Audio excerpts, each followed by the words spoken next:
Hello friends, welcome to Nisha cooking channel.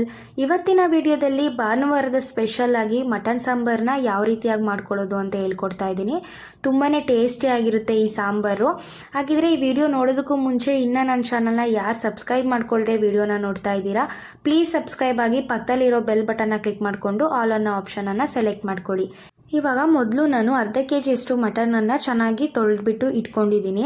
ನಂತರ ಒಂದು ಕುಕ್ಕರ್ಗೆ ನಾನು 3-4 ಟೇಬಲ್ ಸ್ಪೂನಷ್ಟು ಎಣ್ಣೆನ ಹಾಕ್ಕೊಳ್ತಾ ಇದ್ದೀನಿ. ಎಣ್ಣೆನ ನೋಡಿ ಹಾಕ್ಕೊಳ್ಳಿ, ಮಟನಲ್ಲೇ ಕೊಬ್ಬಿನಂಶ ಇರೋದ್ರಿಂದ ಎಣ್ಣೆ ಅನಿಸುತ್ತೆ, ಅದಕ್ಕೋಸ್ಕರ. ನಂತರ ನಾನಿಲ್ಲಿ ಒಂದು ಈರುಳ್ಳಿನ ರಫ್ ಆಗಿ ಕಟ್ ಮಾಡ್ಕೊಂಡಿದ್ದೀನಿ. ಹಾಗೆಯೇ ಒಂದು ಟೊಮೊಟೊ, ಸ್ವಲ್ಪ ಕೊತ್ತಂಬರಿ ಸೊಪ್ಪು, ಹಾಗೆಯೇ ಸ್ವಲ್ಪ ಪುದೀನ ಸೊಪ್ಪನ್ನು ಸೇರಿಸ್ಕೊಂಡು ಇದಿಷ್ಟು ಸಾಫ್ಟ್ ಆಗೋವರೆಗೂ ಕೂಡ ನಾವು ಇದನ್ನು ಫ್ರೈ ಮಾಡ್ಕೊಳ್ಳೋಣ.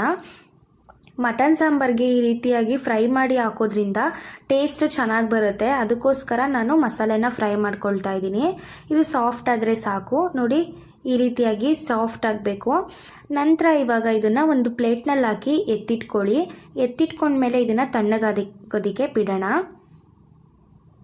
ನೆಕ್ಸ್ಟ್ ಇವಾಗ ಅದೇ ಕುಕ್ಕರ್ಗೆ ನಾನಿಲ್ಲಿ ತೊಳೆದಿಟ್ಕೊಂಡಿರೋಂತಹ ಮಟನನ್ನು ಹಾಕ್ಕೊಳ್ತಾ ಇದ್ದೀನಿ.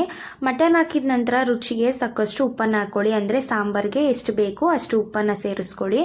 ನಂತರ ಸ್ವಲ್ಪ ಕೊತ್ತಂಬರಿ ಸೊಪ್ಪನ್ನು ಹಾಕ್ಕೊಳ್ಳಿ, 1/4 ಟೀ ಸ್ಪೂನಷ್ಟು ಅರಿಶಿನ, ಇಷ್ಟನ್ನು ಹಾಕ್ಕೊಂಡು ಇದನ್ನು ಚೆನ್ನಾಗಿ ಮಿಕ್ಸ್ ಮಾಡಿದ ನಂತರ ಇದನ್ನು 3-4 ನಿಮಿಷ ಎಣ್ಣೆನಲ್ಲೇ ಚೆನ್ನಾಗಿ ಫ್ರೈ ಮಾಡ್ಕೊಳ್ಬೇಕು.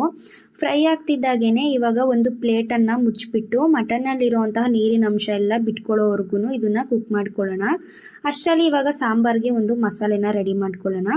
ಇವಾಗ ಫ್ರೈ ಮಾಡಿ ಇಟ್ಕೊಂಡಿರುವಂತಹ ಟೊಮೊಟೊ, ಈರುಳ್ಳಿ, ಕೊತ್ತಂಬರಿ ಸೊಪ್ಪು, ಹಾಗೆಯೇ ಪುದೀನ ಇಷ್ಟನ್ನು ಒಂದು ಮಿಕ್ಸರ್ ಜಾರ್ಗೆ ಹಾಕಿ 2 ಗಡ್ಡೆಯಷ್ಟು ಬೆಳ್ಳುಳ್ಳಿ ಹೆಸರು, ಹಾಗೆಯೇ 1 ಇಂಚು ಶುಂಠಿನ ನಾನು 3 ಪೀಸಾಗಿ ತೊಗೊಂಡಿದ್ದೀನಿ, 1 ಇಂಚಿನಷ್ಟು ಚಕ್ಕೆ, ಹಾಗೆಯೇ 2 ಲವಂಗ, ಒಂದು 1/4 ಟೀ ಸ್ಪೂನಷ್ಟು ಗಸಗಸೆನ ಹಾಕ್ಕೊಳ್ತಾ ಇದ್ದೀನಿ ನಾನು, 1/4 ಟೀ ಸ್ಪೂನಷ್ಟು ಸೋಂಪು ಕಾಳು, ಹಾಗೆಯೇ ಅರ್ಧ ಕಪ್ನಷ್ಟು ತೆಂಗಿನಕಾಯಿ ತುರಿನ ತೊಗೊಂಡಿದ್ದೀನಿ. ತೆಂಗಿನಕಾಯಿ ತುರಿನ ಸ್ವಲ್ಪನೇ ತೊಗೊಳ್ಳಿ. ನಂತರ ನಿಮಗೆ ಸಾಂಬಾರು ಜಾಸ್ತಿ ಬೇಕಾದರೆ ನೀವು ಇದೇ ಕ್ವಾಂಟಿಟಿನ ಡಬಲ್ ಮಾಡ್ಕೊಳ್ಳಿ. ನಂತರ ಇದು ರುಬ್ಬೋದಕ್ಕೆ ಸ್ವಲ್ಪ ನೀರನ್ನು ಸೇರಿಸ್ಕೊಂಡು ಇದನ್ನು ಫೈನ್ ಪೇಸ್ಟಾಗಿ ಮಾಡ್ಕೊಳ್ಳೋಣ. ನೋಡಿ ಇದನ್ನು ಫೈನ್ ಪೇಸ್ಟಾಗಿ ಮಾಡಿಟ್ಕೊಂಡಿದ್ದೀನಿ. ನೆಕ್ಸ್ಟ್ ಈ ಕಡೆ ಪ್ಲೇಟನ್ನು ತೆಗೆದು ತೋರಿಸ್ತಾ ಇದ್ದೀನಿ ನಾನು.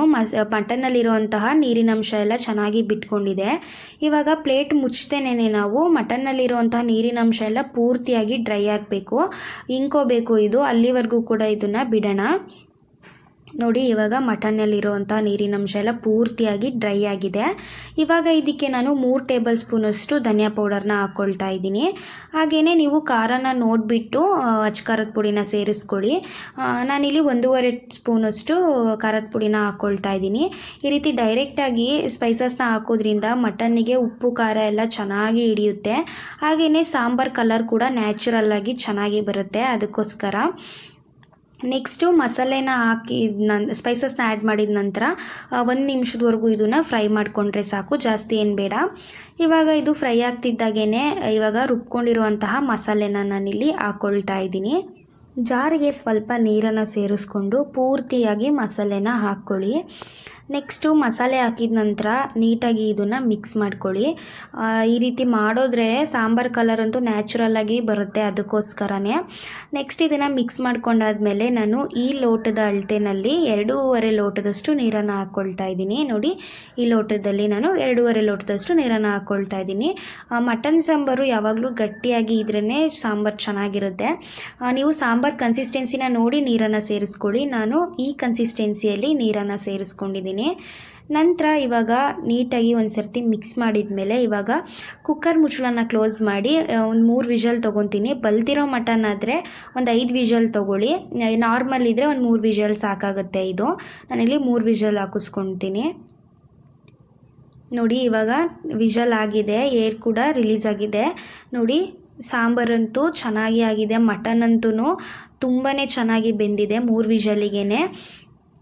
ತುಂಬ ಕಷ್ಟ ಏನೂ ಇರೋದಿಲ್ಲ ಮಟನ್ ಸಾಂಬಾರು ಮಾಡೋದು, ತುಂಬ ಈಸಿಯಾಗಿ ಟೇಸ್ಟಿಯಾಗಿ ಮಾಡ್ಕೊಳ್ಬೋದು. ಓಕೆ ಫ್ರೆಂಡ್ಸ್, ಈ ವಿಡಿಯೋ ನಿಮಗೆ ಯೂಸ್ಫುಲ್ ಆಗಿದ್ದರೆ, ನಿಮಗೆ ಈ ರೆಸಿಪಿ ಇಷ್ಟ ಆಗಿದ್ದರೆ ನನ್ನ ಚಾನಲ್ನ ಸಬ್ಸ್ಕ್ರೈಬ್ ಮಾಡ್ಕೊಳ್ಳಿ. ಹಾಗೆಯೇ ಈ ವಿಡಿಯೋನ ಲೈಕ್, ಕಮೆಂಟ್, ಶೇರ್ ಮಾಡಿ. Thank you for watching.